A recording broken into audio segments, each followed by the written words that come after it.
That's about as good as I can hope for. Usually when I reach this garden, I have forgotten to stock up on violet, so I'm in pretty good stead.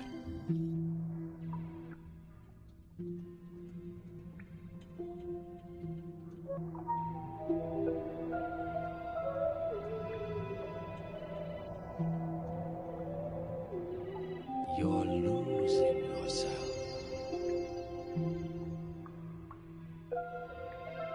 This garden is... yes, I think it's actually my favourite. Just the way everything hangs down makes a nice change. As if you can't escape the cavern that you're in, but the trees can burst out through the roof somewhere else. And they're happy to light up this inner chamber.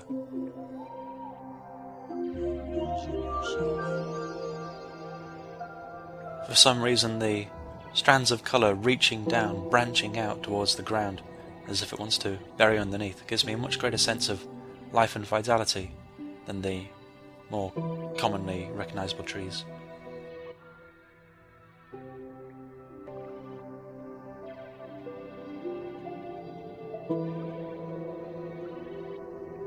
You're wasting your soul.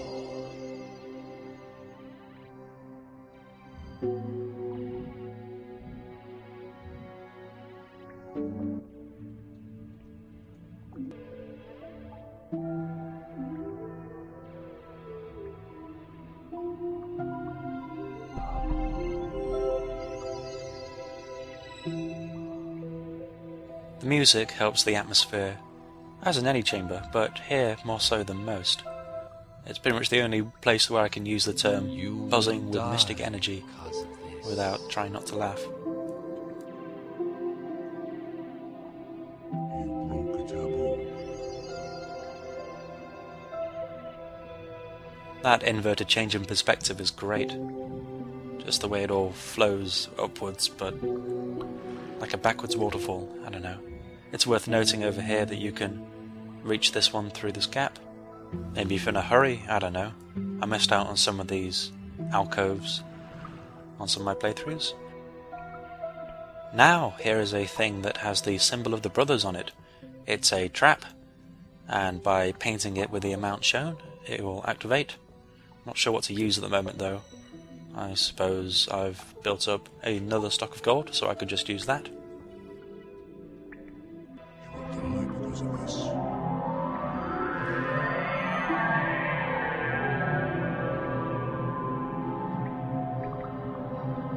And that'll continue humming loudly to itself until a brother stumbles upon this chamber and sets it off, in which case they'll be kicked out, banished immediately. There was a trap I could have set up in the first garden to prevent my gold from being wasted, but it was a worthwhile way of showcasing it, and I'm quite wary about my garden, so it probably won't happen again. Whaler is on his way now. I don't believe they should be able to set off traps if there's no colour in the chamber, but I think it's happened before. Checking up on the colours I got at the moment, I have used up most of my emerald and silver, but I think there's just enough. Uta didn't have much more to go before our first heart was opened. The one colour I didn't get to plant in that chamber was crimson, which I'm going to start needing more of once I reach Una's smithy, so I'm going to make sure I have enough for the next time I'm in a position to plant it. So I'll be on my way, and it seems that there are two brothers converging on my garden. If it throws away the first one, I don't know what the second one will do. There isn't any colour in it, so nothing should happen. Let's just watch carefully and see them get chased off. Oh, trap blocked.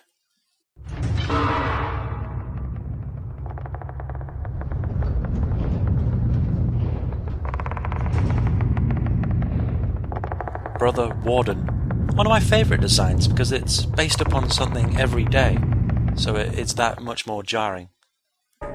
This was a test of your intuition. A very tricky test. And of course you failed. In fact, you couldn't pass. The truth was clear from the beginning. What was Montgolfier thinking? Look at yourself. Imposter. Do you think it's this easy to trick us? The strange those pulsations in your body, haven't you noticed? You're converting color. You're turning the last drops of our heaven's blood into poison, into an acid that will burn us all. You should be executed for this at once. But I have a better way. Not everything is lost. But this is your final trial. Go to the ancient reservation in Uta's chamber, where dwells a huge pangolin, a parasitic dragon-like creature that dissolves color. Go and kill it. I give you 5 cycles, young one, to help us all.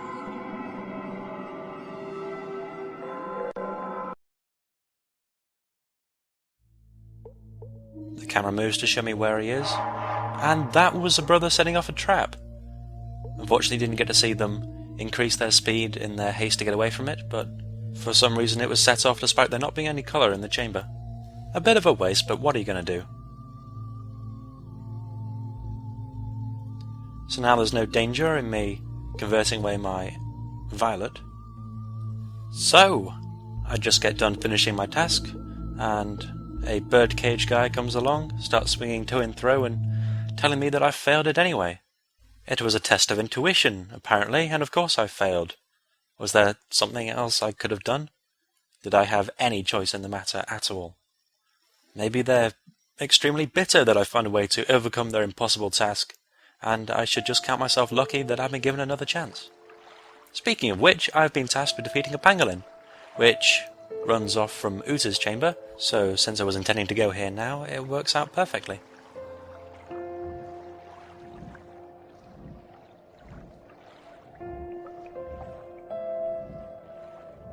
So much for ambient. Ran my face into a cliff. So far she's been integral in narrowly avoiding my grim fate. I think she saw it very pessimistically at first, and now she's just curious to see whether I can actually pull it off. It's a bit creepy being around that side. Feels like I'm about to garrote her in a bathtub. I think that she's approaching the situation pretty much exactly the way I would.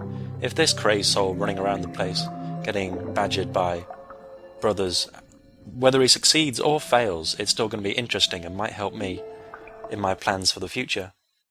Either that or she's just observing our antics with morbid curiosity, and I am completely screwed.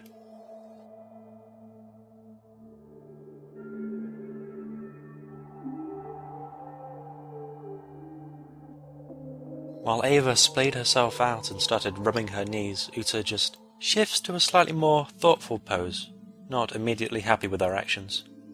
You're a cruel one, Muti. We sisters can't refuse colour. By opening my heart, you're dooming us both to death. If you want to die so badly, visit the Ripper yourself. I don't want my death to come at the point of the manted spear. Well, don't I feel terrible? And where does she want her death to originate from then? I've been told. I feel a bit silly staring at her like this. When Sister Death told us that she couldn't refuse our colour, it came across as a life lesson, something that we should make sure to remember when we did other things, but other than that, we didn't really have a choice right now, and it was fine for the time being. Uta reacts with such a disapproving, well, it was those sorrowful eyes. Anyway, Mantid is on his way down, back to his little hut now. I could go and speak to him, but there isn't much point. If you manage to speak to him before the warden appears, then he'll tell you to wait a bit. Wait for it. Triumphator! He's got a little hand crank. What purpose could that serve? Oh my god, he's winding himself up. Ah.